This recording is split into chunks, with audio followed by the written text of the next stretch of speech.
Hey, it's John with JWB at 1010 Maynard Street on the north side of Jacksonville for a final walkthrough. This is a renovation we have just finished. It is a 3-bedroom, 1-bath with a carport. It has a detached laundry room. There's also a little storage shed in the back. Front door opens up into the living room. This is the dining area and the kitchen. Appliances will be installed before the resident moves in. In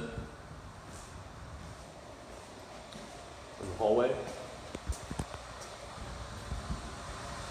This is the hall bathroom.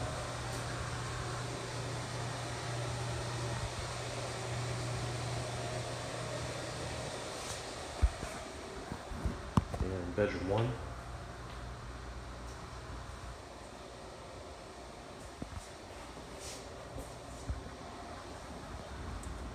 Bedroom 2. All the bedrooms have new flooring. There's new windows installed throughout the house. This is bedroom 3.